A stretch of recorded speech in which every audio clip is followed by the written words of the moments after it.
In a dusty village tucked between two hills in eastern Africa, a young girl named Zola walked barefoot on a narrow footpath, carrying a woven basket of herbs on her head. Her eyes were wide and bright, her skin sun-kissed by the same sun that had punished her all her life. At just 16, she had already seen too much of the world's cruelty. The villagers didn't call her by her name anymore. They called her Makawi Mtoto, which child. Zola never knew her parents. Her mother died when she was 2. Her father disappeared before she could remember his face. She had been raised by her aunt, a bitter woman named Auntie Binta, who made sure Zola felt every ounce of her burden. "You are cursed," Binta hissed often. "I took you in because of blood, not love. Remember that?" But Zola wasn't cursed. She had a gift, a rare one. When people were in pain, Zola would close her eyes, breathe deeply, and speak softly to the wind, and somehow they would get better. Babies with burning fevers cooled down, men with swollen legs walked straight again, and women who couldn't sleep felt peace after drinking tea she made with crushed blue flowers. But no one thanked her. They feared her. "She sees things," whispered the butcher's wife after her daughter recovered from a fever. "In her sleep, she speaks the names of spirits. She cured my son's cough," a farmer once admitted, "but now cows walk away from my kraal. That girl disturbs the balance of things." So they pointed, they stared, they spat. The children threw stones when she passed. Even the church elders avoided her gaze, but Zola never cried. She had learned early that tears only made her weaker. So she watched the hills, listened to the birds, and spoke to the wind, her only friend. One evening, just before the sky turned orange, Zola sat on a rock behind her aunt's hut. Her stomach growled. She hadn't eaten. Binta had said, "No food for witches." She held her knees, looking up at the clouds. Then a vision came. She didn't plan it. She never did. It washed over her like rain, sudden, cold, unstoppable. She saw a tall man in a black suit. His face was strong, but his eyes held too much pain. He stood in a big house made of white walls and golden pillars. Beside him, a girl sat in a wheelchair, her legs lifeless, her lips pale. Zola was in the vision too. She walked into the house, placed her hand on the girl's chest, and whispered words no one else could hear. Then the girl stood on her own. "And the man cried?" Zola gasped and clutched her chest. "Auntie," she called, running into the house. Binta was stirring a pot of beans. She turned sharply. "What is it? Which girl?" "I saw something," Zola panted. "A dream. A man, rich, like a king. His daughter, she cannot walk. But I helped her. I made her walk." The slap came fast. "You dare bring dreams to my dinner?" Zola stumbled. "I said no food for you, and now you disturb my evening with tales of rich men." Binta's voice was sharp. "You want to seduce your way into a rich house now? Eh, witch and whore?" Both Zola opened her mouth, but no words came. "I should have left you in the jungle," Binta muttered. "Useless mouth, useless visions." That night, Zola slept under the mango tree behind the compound. The stars twinkled like pitying eyes, and in the capital city, hours away, Mr. Thondo Moyle sat beside his 17-year-old daughter Nia, who had never taken a step in her life. He was one of Africa's richest tech businessmen of 3 companies, 4 mansions, and 10 cars. But none of it mattered anymore. Nia's condition was a mystery. She was born healthy, but at 2 months old, her legs stopped moving. Doctors from Germany, Singapore, and South Africa had tried. Herbalists and healers had tried. Even an Italian priest had laid hands on her once. Still nothing. Tonight, she was quiet. Mr. Thondo watched her pick at a slice of mango, then pushed the plate away. "Want something else?" he asked softly. "No, Daddy, I just want to feel something in my legs," she said, her voice barely audible. His chest tightened. "I'm trying," he whispered. "I've tried everything." She smiled weakly. "I know." He looked at her, then out the window. The house was quiet, too quiet. He wanted to break something, but all he did was sigh. "Would you like to go to the new park tomorrow?" he asked. "Fresh air, sunshine." She nodded slowly. Okay. The next morning, Zola woke with a strange tug in her chest. She knew she had to leave. She didn't know where the man lived or what city he was in, but the vision had felt like a command. "Not just a dream, Auntie," she said softly, while sweeping the front of the compound. "I must go." "Go where?" Binta squinted. "To find someone. I need to help them." Binta laughed bitterly. "So now you're the savior of Africa." Zola lowered her eyes. "I just know I must go." "You will die out there," Binta hissed. "The world hates girls like you. Look at your skin. Look at your feet. Who will feed you?" Zola didn't answer. She picked up her tiny wrapper, a notebook, and 2 bottles of water. "Go, then," Binta spat. "But don't come back here. I don't want your bones on my doorstep." Zola didn't look back. She walked the first 15 kilometers on foot. At sunset, she reached the main road and stood near the bus stop. Every car passed her. People pulled their children away from her. "You see that girl?" whispered one woman. "She killed her aunt's goat with a stare." But a bus driver stopped. "Where are you going?" he asked. Zola paused.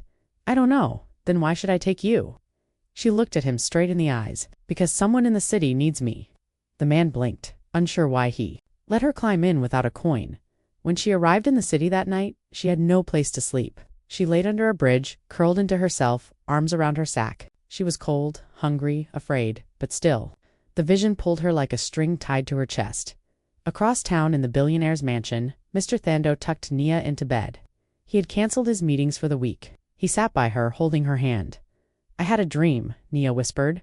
"What kind of dream?" "A girl walked into our garden, she gave me something, and then I stood." He froze. "Did you see her face?" Nia nodded. "She looked like she didn't belong, but I felt safe." He kissed her forehead. "Sleep now." But his heart was no longer at peace, and in the dark, Zola stirred again. The wind brushed her cheeks gently like a mother. "It's time," it seemed to whisper. The morning sky over the city of Nairobi was colored in hues of honey and gold, as light spilled gently across tall glass buildings and leafy estates. Deep within the heart of the capital, among the secure zones and elite residences, stood Manor, a property so large it had its own walking trail and security tower. Inside its high marble walls, everything was quiet except for the slow heartbeat of a father's fading hope. Mr. Thando Moyle stood by the window of his daughter's room, his eyes fixed on the garden. For 17 years, that garden had been trimmed, watered, and ignored. No fruit grew there, only flowers expensive, imported, and ornamental. Yet last night, his daughter had spoken of it in a dream. She said she walked into the garden and stood. That sentence echoed in his mind. Just a dream, he muttered to himself. But he didn't believe it. Down the hall, Nia lay in bed, awake but still. Her legs hadn't twitched in years, and yet she swore they felt warm last night. Her body was still quiet, but her spirit, it was restless. Something was stirring. Meanwhile, just 3 blocks from the estate, Zola walked through the city's waking streets. Her wrapper was dusty, her feet sore. The city was loud, cars honking, radios blaring, people shouting. But she heard none of it. She was following a feeling, a pull inside her chest. It led her past markets, churches, and stores filled with things she could never afford. She walked with no direction, only trust. People stared, some pointed. "Is she okay?" A young man asked his girlfriend. "She looks like a witch," the girl replied. Zola heard it, but she didn't flinch. She kept walking then. Just before noon, she saw it. A white wall, 12 feet high, guard towers. A wide black gate with gold trim. The Moyle family crest on a plaque beside it. Zola's legs trembled. "This is it." She walked toward the gate slowly. A guard in black uniform spotted her immediately. "Hey, stop there. Who are you?" Zola stopped. Her mouth was dry. She tried to speak, but the words got stuck. Another guard approached, hand near his radio. "Where are you going?" Zola took a deep breath. I need to see the man who lives here. His daughter is sick." Both guards looked at each other and burst into laughter. "You want to see Mr. Moyle?" Like this one sneered. "You're mad." "No," Zola said quietly. "I was sent." "Oh, so now spirits send you?" he mocked. "Get out of here before we call the police." Zola didn't move. Tell him, someone is here. Someone who saw his daughter in a dream. Move." The other barked. Now, inside the estate, Mr. Thando was sitting in his home office, going over medical files once again. There was a knock. His head of security entered. "Sir, I don't want to disturb you, but there's a girl at the gate." "A girl?" "Yes. She looks homeless. Maybe 17? She says she saw your daughter in a dream." Mr. Thando froze. "Did she say anything else?" "No, sir. We told her to leave, but she didn't. She's just standing there." For a long moment, no one spoke. Then Mr. Thando stood. "Bring her in, sir. You heard me." 5 minutes later, the front gate opened and Zola was escorted in by 2 confused guards. The driver who opened the door to the mansion looked at her as if she were carrying disease. She walked in slowly. The marble tiles felt cold beneath her feet. The fountain in the hallway gurgled gently. Gold-framed paintings hung on every wall. She had never seen anything like this. And then he appeared, Thando Moyle. Tall, powerful, tired. His face was handsome, but his eyes held storms. Their eyes met. "You," he said quietly. "Why are you here?" Zola's voice was soft but strong. "Because your daughter is ready to walk." His breath caught. He stepped closer. "What did you say?" I saw her in a dream. She stood, and you wept." A heavy silence settled between them. "Who are you?" he asked. "I'm nobody," Zola replied. "I sleep on cement floors. I eat from dustbins, but the wind speaks to me. And last night it said, 'Come here.'" Mr. Thando turned to his security chief. "Search her. Everything. Then bring her inside." Zola raised her arms without protest. They checked her bag. One torn wrapper. A notebook with pressed leaves. A pencil. No weapons. She was clean. Inside the mansion, the staff whispered. The maids leaned against doors, eyes wide. "Who is that?" one asked. "Another scammer," another replied. "Maybe she's possessed." Mr. Thando didn't care what they said. He brought Zola to the living room where Naya sat in her wheelchair reading. When she saw Zola, her eyes widened. "You," Naya whispered. "I know you." Zola smiled softly from the garden. Naya nodded. "Yes. In my dream. Now it was Thando who was speechless. "Explain this," he demanded. "How do you both dream of each other?" Zola shook her head. "I don't know. I never understand the visions. I only follow." Nia wheeled closer. "You said, 'I'll walk.'" "Yes. How?" "There is something in your garden," Zola said. "A root. It's hidden near the fountain. It grows only in quiet places." "You've never been here," Thando said. "How would you know what's in my garden?" "I don't," Zola answered. "But the dream does." He turned to his guards. "Let her go." They followed her out the back. The garden stretched wide, green, neat, and perfect. Butterflies hovered over orchids. A gardener pruned roses in the corner. Zola walked straight to the fountain. There, behind it, in a small patch of shadow, grew a low plant with purple veins. Zola knelt. She dug gently with her hands and pulled out a thick, knotted root. "This," she said, "will wake her nerves." The guards looked confused. "Is this magic?" "No," Zola said. "It's faith." Back in the mansion, the root was boiled. The water turned brown, then red. Zola added nothing. No sugar, no salt. She poured the liquid into a small ceramic cup. Naya sniffed it. "It smells strong." Zola nodded. "It is." "Will it hurt?" "No, it will open you." Mr. Thando stood nearby, his face tight. "If anything happens to her, nothing will," Zola said gently. Nia drank. The house went still. The maids held their breath. 5 minutes passed. Nia blinked slowly. "I feel sleepy." She dozed off. Thando rushed to her. "Nia." Zola stepped back. Let her rest. That night, the mansion was silent. Thando didn't sleep. He sat by her bed watching her chest rise and fall. She looked peaceful. Softer in the hallway, Zola sat on a cushion. Alone, watching the moon. No one thanked her. No one fed her. But she wasn't angry. She whispered to the wind. Let her legs remember. Let her father believe. The wind answered with silence. That was enough. The night air inside Meal Manor felt thick, heavy, like the mansion was holding its breath. The staff moved quietly. Maids who once whispered gossip now tiptoed around corners. The head cook burned an entire pot of rice because she kept staring.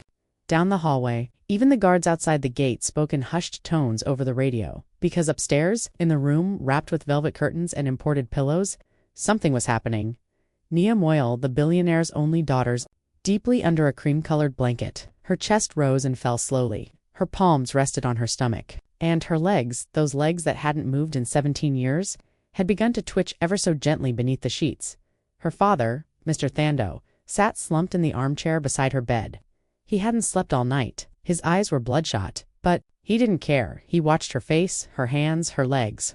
He was looking for any sign, anything to prove that what this strange barefoot girl had promised was coming true. And then, at 3:12 a.m., it happened. Just a flick, a soft, slight curl of her toes. At first he thought it was a trick of the light. He leaned forward, breath stuck in his chest. Again, the pinky toe on her left foot curled. "Nia," he whispered. She didn't respond, but he reached under the blanket, gently touched her foot warm. Her feet were warm, not just skin warmal, live warm, full of something he hadn't felt in her since she was a baby. He rushed to the hallway and shouted, "Get the doctor, now." Downstairs, Zola sat curled up near the garden doors. No one had offered her a bed. Not that she asked. She was used to sleeping on floors. The cold tiles didn't bother her, but she couldn't sleep either. The moment Nia had taken the last sip of the root tea, something stirred in Zola's bones, like wind whispering under her skin.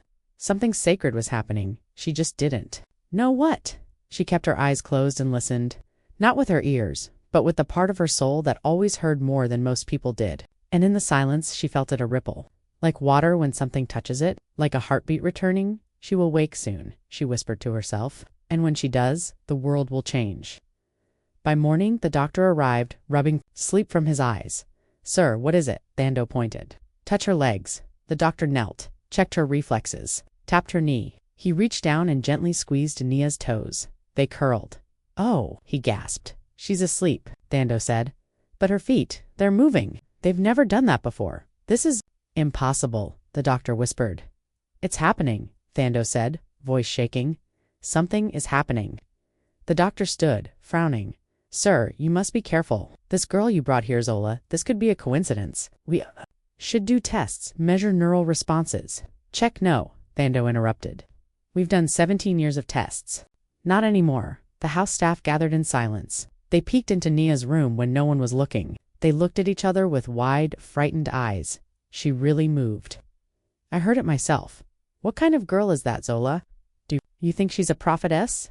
No, maybe a juju girl? The words crept like shadows, and Zola heard them all still. She stayed calm. She kept herself small, quiet, respectful. She cleaned the cup Nia had used. She swept the garden path without being asked, but the whisper still followed her, which, spirit child, lying for money, she didn't defend herself. She never did because, inside, she had already seen what was coming. That afternoon, Nia woke up. Her eyes opened slowly. The sun filtered through the curtains. She blinked. Adjusting, her father stood by the bed. Nia, she turned toward him.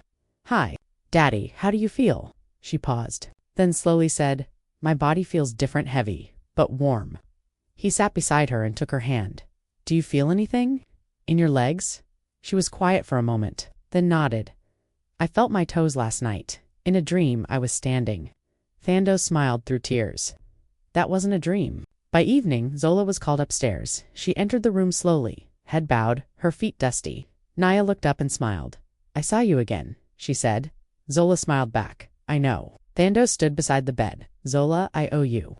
I don't even know what to say. You don't owe me, she said softly. Not yet. Not until she walks. But how is this even possible? Zola looked at him gently. Faith is the language of miracles. Thando nodded, not fully understanding but fully believing. Over the next 2 days, Nia's body began to change. It was slow, subtle. She would close her eyes and feel things, teeny sparks like forgotten memories in her legs. Her muscles ached. That had never happened before. Her fingers trembled when she tried to sit up without help. The doctor ran tests again and again. There's no scientific explanation, he said. This shouldn't be happening. The only difference now is... He looked at Zola. She stood at the corner, silent. The only difference is her. Outside the house. And that the reason was a village girl with no shoes. In one day, Twitter was full of hashtags, #HealingGirl, #NeoCanStand, #Miracle. In Nairobi, bloggers tried to get statements. Is she a healer? Is this African medicine or spiritual powers? Is Mr. Moyle hiding a prophet? But no one spoke to the press. Thando made sure of that. Inside the mansion. He was focused only on one thing, keeping the miracle alive that night. Zola was given a proper room for the first time. Not a guest room, not the servants' quarters, but a cozy study near the back of the house. It had a rug, a soft bed, a window that looked out at the stars. She sat on the bed, wrapped in a clean dress someone had given her. For the first time in her life, she wasn't sleeping on concrete or cardboard. She looked up and whispered, Thank you. Not to anyone in the room, but to the wind, to the spirit of her mother, to God, to Da. Whatever force had kept her alive through the nights she wanted to die. But not everyone was happy, too. Staff members whispered by the staircase, We need to know where she comes. From What if this is a scam? She doesn't even pray, doesn't touch a Bible. How can this be from God? A security guard muttered, I think we should search her bag again. And in the servants' kitchen, the housekeeper scowled. She's poisoning the girl slowly, she said. Mark my words. It's all to get rich. The fear was growing, and fear always breeds danger. On the 5th day, Zola was called to the garden again. Nia had asked for her. Zola sat on the grass beside her. You look tired. Nia said. Zola smiled. Miracles take energy. I dreamed again, Nia whispered. This time I was running in a green field. My father was behind me crying. I wasn't sad, I was laughing. Zola nodded. That's the dream that comes before standing. Nia's eyes widened. So I'm close. Yes, Zola said. Softly, very close. Then she stood. Tonight, when the moon is highest, drink the last half of the root water. After that, your body will remember how to walk." Nia reached for her hand. Zola held it gently. 2 girls, 1 rich, 1 called a witch, both chosen. The moon over Nairobi was full that night. It hung in the sky like a silver eye, watching everything below in silence. The soft hum of crickets filled the air. But inside the mansion, peace was cracking because behind closed doors, the staff were meeting in whispers. "She's too quiet," muttered the housekeeper, Mama Doreen, folding her arms. Always whispering to herself. "That's not normal. I saw her crush leaves and hide them in the garden. What if it's witchcraft?" A guard leaned against the wall. Her eyes, ... They don't blink much. It's like she sees things we can't. And in the corner, a soft voice added, "Mr. Moyle's daughter has started dreaming strange things since she came. Running in fields, hearing voices. That girl is doing something." Mama Doreen nodded. "She may look sweet, but I've seen this before. We must protect this house." And just like that, it began. Fear. Upstairs, Zola sat at the edge of her new bed, holding the small clay bottle of root water. It was the last dose. She had boiled it that morning, carefully, the same way her late grandmother had once taught her. But tonight felt different, heavier. The air carried tension. Something was coming. She closed her eyes and whispered to the wind, "Stay with me." Then there was a knock. She stood and opened the door. Nia sat outside in her wheelchair, smiling. "I couldn't sleep," she said softly. "Can I come in?" Zola nodded. She pushed Nia inside and helped her onto a small, cushioned seat by the window. "I feel something," Nia whispered. "Not pain." Nia held the cup. The brownish root water shimmered faintly in the moonlight. "Should I drink it now?" "Yes," Zola replied. Wiped her hands on her wrapper and helped Nia lie down on the bed. Within minutes, Nia's eyelids drooped. Her breathing slowed. Her hands unclenched. She fell into deep sleep. Zola pulled a blanket over her legs and sat on the floor. "We cannot let this girl poison our master's daughter." The guards nodded. "We'll search her room. These witches, they only work in silence. If we call her out, her power will break." And so, they moved. The door burst open. Zola jumped to her feet. 4 guards rushed in. Behind them, 2 housemaids and Mama Doreen stood with flashlights and fear in their eyes. "What are you doing?" Zola asked. "Where is it?" barked a guard. "Where is what?" Mama Doreen snapped. "You. Silence your tongue. We have let you stay here too long." One guard shoved her aside and opened the drawers. Another ripped the sheets from the bed. And a smooth stone she kept from her childhood scattered everywhere here. A maid shouted, holding up the clay bottle. "There's more of this." Zola reached for it. "It's just roots. Please." But they weren't listening. Mama Doreen grabbed Zola's wrist. "We warned you. This is a Christian house. We'll not bring spirits here." Zola looked into her eyes. "You are afraid of what you don't understand, and you are playing with the devil. Is it evil when legs feel warm after years of silence? Is it wrong to believe that something lost can return?" The room fell quiet, but only for a moment. Then a maid screamed. She looked at me, her eyes bind her hands. Someone shouted, "Get a rope." Zola backed into the corner. "Please," she begged. "I've done nothing wrong," but the guards advanced. She could have fought. She could have shouted. But she didn't. She let them tie her hands and drag her from the room in the hallway. Mr. Thando emerged, shocked. "What is going on?" The housekeeper cried, "Sir, we found her using strange herbs. She's poisoning your daughter." Thando's eyes went wide. "What? She's a witch. Look what she's been hiding. Roots, stones, scribbles." Bottle into his hand, Thando stared at it. He said sharply, "I only did what the vision showed me." Zola whispered, "Please, don't let fear break the miracle." Thando looked torn, his fists clenched, his mouth trembled. He pointed to the garden, "Put her outside. Guard her until I decide." They locked Zola out of the house. The guards sat nearby on the steps, watching her with suspicion. She didn't cry. In words, not in chants. She prayed with her breath, her silence because the wind had never lied to her, and she knew something beautiful was about to happen. Upstairs, Nia stirred. Her fingers twitched, then her arms. She whispered, something, and then her legs moved. Not just a spasm, not a twitch, but a real movement. Her knees bent. Her foot shifted. Her heel lifted off the bed. She gasped and sat up. Her eyes flew open. She looked down and she screamed. Vendu rushed into the room. "Nia." She looked at him, eyes full of wonder. "Daddy." They moved. Moving, he ran to her, fell to his knees, touched her ankles. Warm, responsive, real. He looked into her eyes. "Can you try? Help me." He held her hands. She slid to the edge of the bed. Her feet touched the floor. She took a deep breath and slowly she stood. For the first time in her life, screams filled the house. Maids fainted. The guards dropped their radios. Mama Doreen dropped to her knees. She's walking, whispered a guard. She's walking. Thando ran to the front door and threw it open. Zola sat beneath the fig tree, still bound. He fell to his knees before her. She's walking, he said, breathless. My daughter. She stood. Zola smiled. Her face tired. I told you, she whispered. Miracles don't knock. They enter quietly. He untied her hands and helped her up.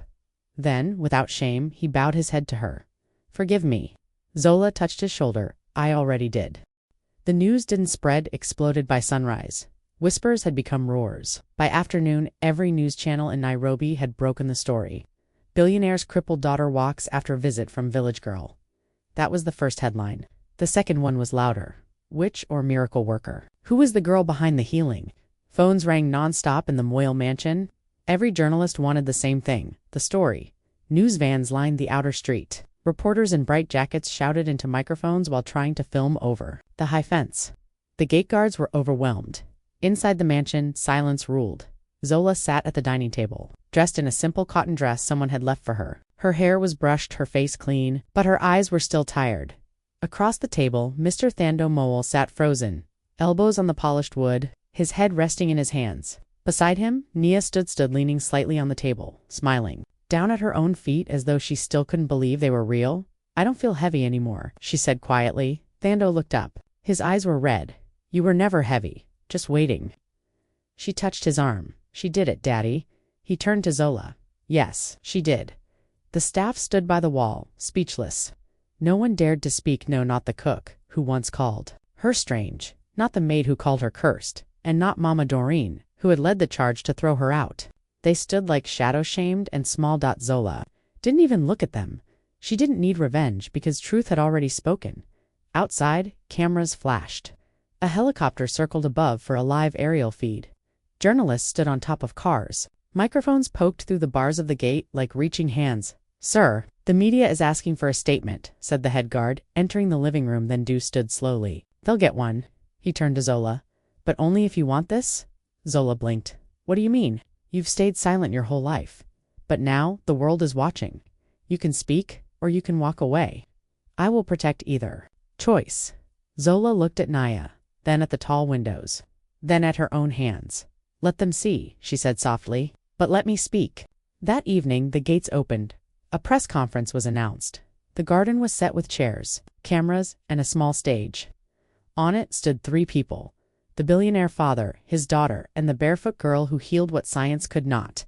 The crowd buzzed. Some clapped. Some watched in stunned silence. Thando Moyle stepped to the microphone first. He looked down at the sea of flashing lights and expectant faces.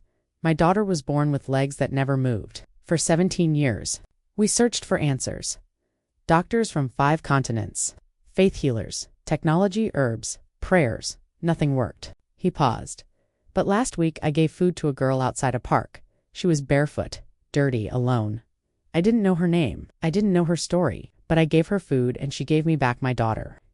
Gasps rippled through the audience. She's not a witch, Thando said firmly. She is not cursed. She is not strange. She is a miracle. He stepped back. Then Zola walked forward. Alone, she stood in front of dozens of cameras, unshaken. I don't know why I have this gift, she said. I never asked for it. People feared me, called me names. I've slept on stones, begged for scraps. I've been slapped for speaking, but I never stopped listening because something always told me keep going. Her voice was soft, but it cut through the noise. They said I was evil. Seeing someone and choosing to care is not evil. She paused. Don't be afraid of what you don't understand. Look again, and you might see something beautiful. Silence, then applause. Then tears in the crowd. One woman fell to her knees and began to pray. A man clapped until his palms turned red. That night, Zola sat on the mansion rooftop alone watching the city lights. She didn't feel powerful. She didn't feel famous. She just felt free. Footsteps approached. It was Naya. She walked up the stairs without help.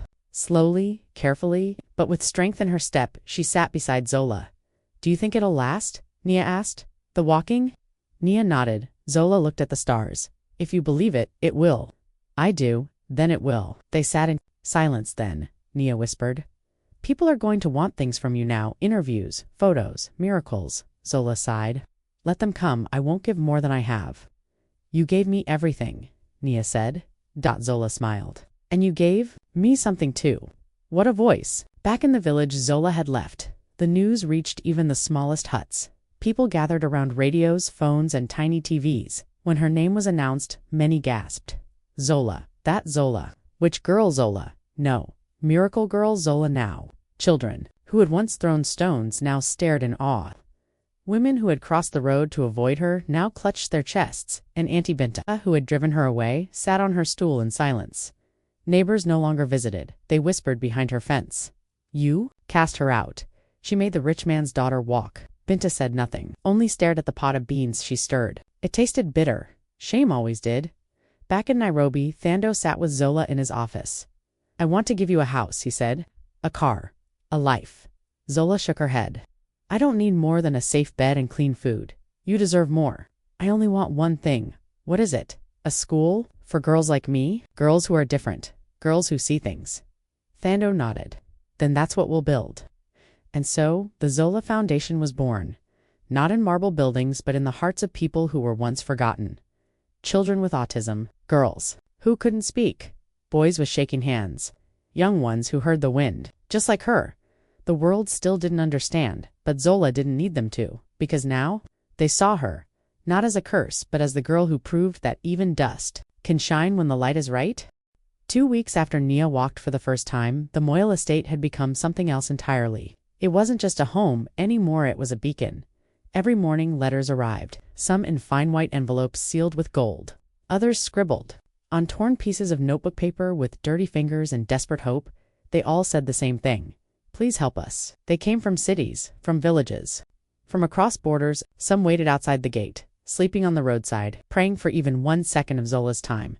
But Zola never sought attention. She stayed quiet, found the healing route. She didn't wear designer shoes. She still preferred bare feet. She ate with the house staff, even when Thando offered her silverware at the main table to Zola.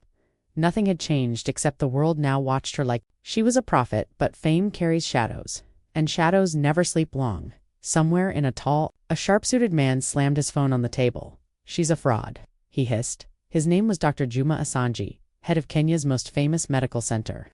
On billboards, brochures, even TV ads. And now, no one was calling him.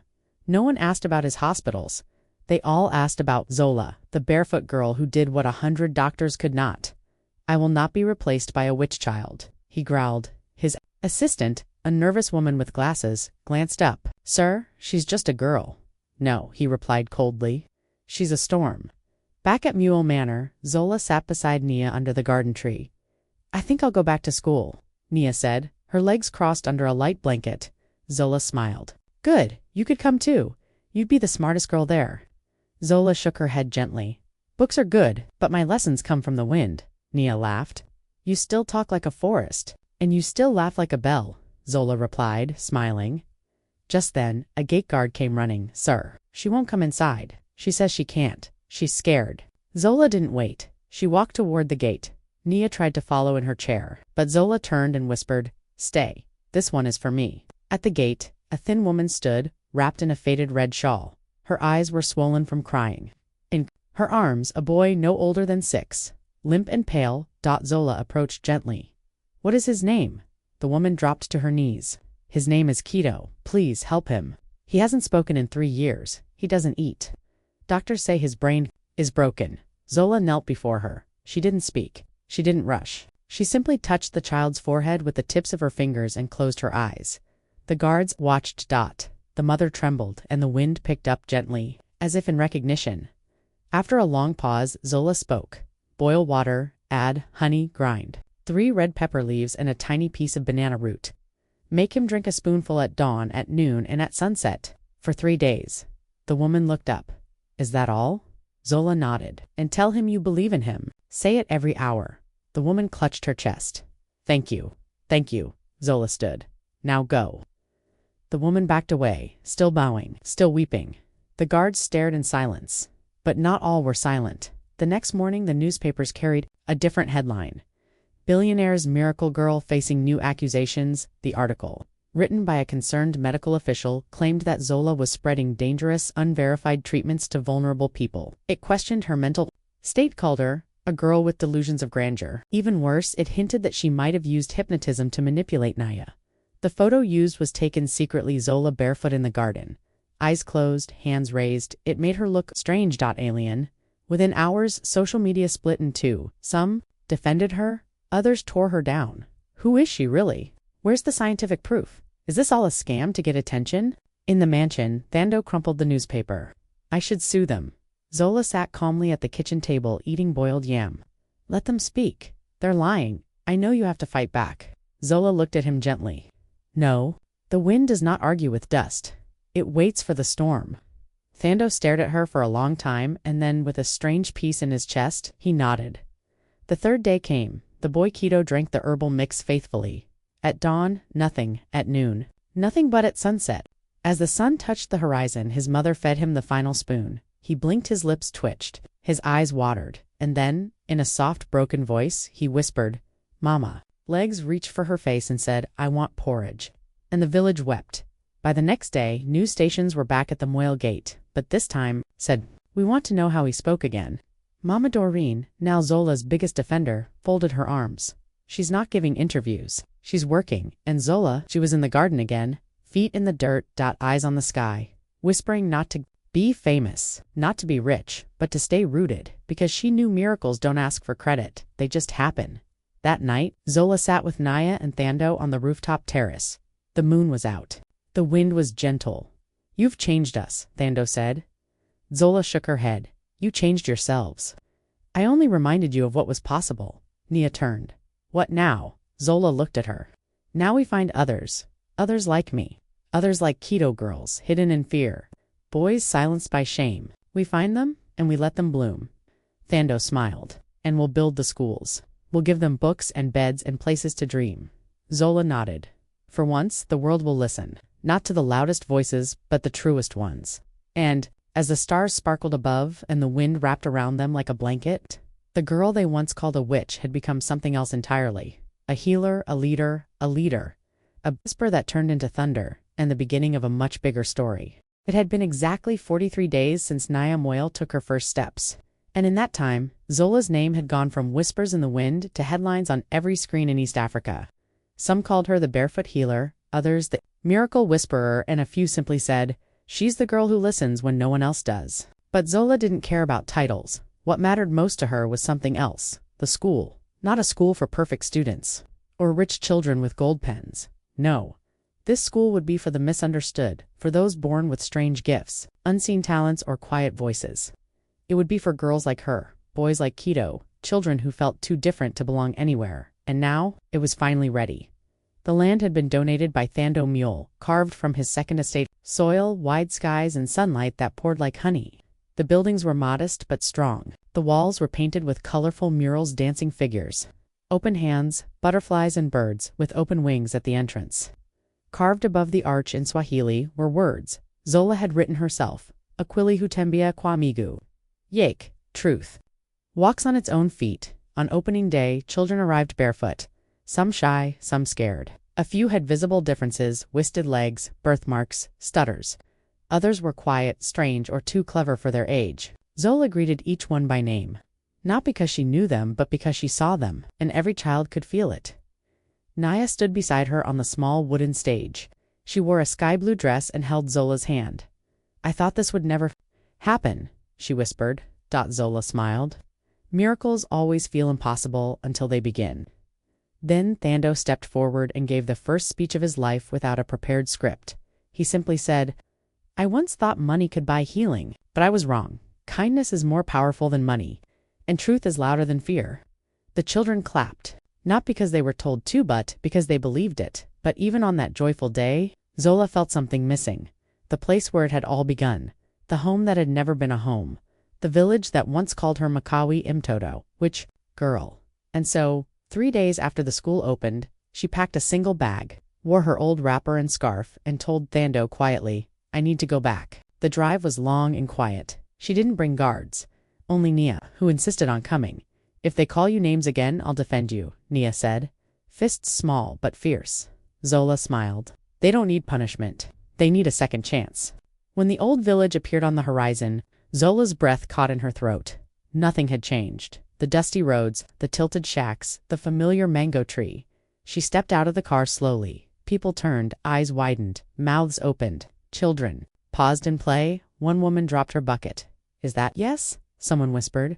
"That's her. That's Zola, the girl from TV." "No, the girl from here." She walked quietly through the center of the village, Nia walking beside her. Some bowed their heads. Others stood frozen. A few called out, "We knew you were special. We always believed in you." Zola didn't smile or scold. She simply kept walking then. She reached Auntie Binta's house, the same house she was thrown from. The same woman, who once cursed her under her breath, Zola, stood at the gate. The door opened slowly. There stood Auntie Binta, older, thinner, her eyes hollow from shame. She didn't speak, she didn't rush to hug. She just stepped aside. Zola entered quietly. The same clay floor, the same cracked water pot, the same wooden stool. Binta finally found her voice. "You have no reason to be here." Zola looked at her softly. "No, but I have every reason to return." There was silence. Then Binta sank to the floor. "I was afraid of you," she whispered. "You weren't like the others. And I had nothing to give you but fear." Zola knelt beside her. "I forgive you." Binta began to cry. Not for attention, not for pity, but because grace is louder than guilt. That evening, the village called for a small gathering. Elders, neighbors, even children. Zola stood in the center. And one elder cleared his throat. "We once spoke lies about you. We called you what you were not. We let fear blind us. And for that, we ask, will you speak truth here now?" Zola looked around. The faces that once rejected her now waited. She stood tall. Not everyone who sees differently is dangerous. Not every child who dreams is mad. Sometimes the ones you throw away carry the very thing you've been praying for. She paused. "I did not come back to shame you. I came to say, if you see another girl like me, don't cast her out. Sit beside her, ask her what she hears, ask her what she knows. Let her grow." Then she smiled, because maybe she's a seed, and you're her rain. When she and Nia returned to Nairobi, the staff at the school welcomed them with open arms. Zola had changed, not in status but in peace, because there is no greater healing than the courage to return and say, "I forgive you. But more than that, I still believe in you." In the weeks that followed, the school doubled in size. More children came. More miracles quietly bloomed.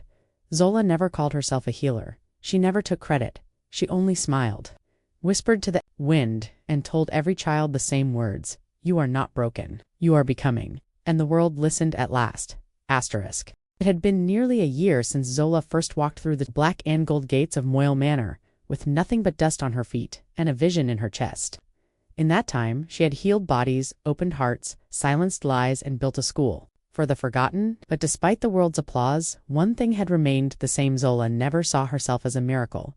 She saw herself as a messenger, and every messenger, she believed, had one last message before they could rest. The sky over Nairobi was full of rain that afternoon. Not thunder, not lightning, just soft, quiet rain that kissed rooftops and cooled the red earth. Inside the Zola Learning Center, children sat cross-legged in the main hall, eyes wide, notebooks open. Pencils ready. Zola stood at the front, not as a teacher, but as a listener. A girl named Afia, barely 7, raised her hand and whispered, "Teacher Zola, why do people fear what they don't understand?" Zola paused, then sat down among them and said gently, "Because fear feels easier than learning. But kindness is stronger than fear, and listening is braver than shouting." The children nodded. Some wrote it down. Others just stared at her, quiet as if trying to memorize her face. Because even at their young age, they could feel it. Something was changing in Zola. She was more tired, softer, as if her flame was glowing. Brighter because it was preparing to fade. Later that evening, Zola sat alone on the garden bench beside the old fig tree. The one from the first vision, the one where Naya had stood. The same tree where she'd once been tied up, accused, rejected, but not broken. The wind rustled its leaves and Zola smiled. "You've been with me a long time," she whispered. Then, for the first time, she asked aloud, "Will you be with me even when I'm gone?" The wind answered with a gentle swirl, lifting her scarf, brushing her cheek, almost like a kiss from the sky. Inside, Thando watched from the window. He could feel it too. He found Naya in the library and said, "We must prepare." "For what?" she asked, even though her heart already knew. For her next journey. The next morning, Zola fainted in the garden. One moment, she was showing the children how to plant basil. The next, her knees gave out, and she collapsed into the soil like a flower too tired to bloom. Panic broke loose. Staff screamed. Children cried. Naya ran to her side, holding her head.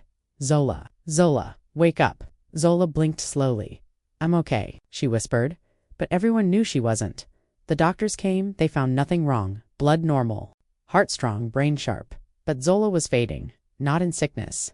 Completing Thando took her hand. Tell me what to do. I'll find any medicine. I'll fly in the best healers. Zola smiled gently. No medicine can stop what is already complete. He knelt beside her. Then stay anyway, please. Zola touched his face. You found me once when I was invisible. That was enough. Word spread quickly. Crowds gathered outside the school. Gates not to get healed. Not to question, but to say goodbye. They brought flowers, letters, painted stones. One old man carved her name into a piece of driftwood and left it by the fig tree. A child brought a bird with a broken wing and whispered, I'll try to help him now, like she did. Reporters came to butt. They didn't ask questions. They filmed from a distance. Respectfully, because miracles deserved silence. Zola lay on a bed near the garden, surrounded by the people who had once doubted her, feared her, and finally believed in her. Mama Doreen sat beside her, holding her hand, tears pouring down her cheeks. I'm sorry, she sobbed. I didn't know you were an angel. Zola smiled faintly. I'm not. Just a girl who listened, Thando whispered. You changed us all. Zola shook her head. You were already changing. I was just your echo. On the 7th night, the sky opened. Not with thunder, not with lightning, but with stars, so bright. They looked like holes punched into heaven. Just to let her through, Nia crawled into the bed beside her, holding her like a sister. And Zola whispered, if you ever forget me, just listen to the wind, I'll always be there. And then, like a candle kissed by peace. She stopped breathing. The funeral was held under the fig tree. Children placed their hands on her casket, each whispering a dream they promised to follow. No. Black clothes, no sorrowful hymns, just flowers dancing. Trees. Her grave marker was simple. It didn't say healer, it didn't say prophet, it said, Zola. She listened, she believed, and she helped others bloom. Years passed, the school grew, more teachers came, more children found healing, and every time a new student walked through the gates barefoot and nervous, the staff would smile and say, you are welcome here. Zola built this place for you. One day, decades later, an old woman stood under the fig tree. She was wrinkled, wise and graceful. She wore no shoes. She held the hand of a child. Who was she? The child asked, pointing at the plaque. The old woman smiled. She was once, like you, misunderstood, small, but full of something big. She taught us that miracles start with kindness. The child looked up at the leaves. The wind blew gently. Can I be like her? He asked. The old woman bent down. You already are. Moral of the story, sometimes the most powerful people in the world don't hold microphones or crowns. Sometimes they wear rags. They are quiet, they are kind, they are rejected. Until the day the world finally sees what they carried all along, Zola didn't change the world with money or power. She changed it by listening, by choosing love over fear, and by believing that even broken things can still bloom.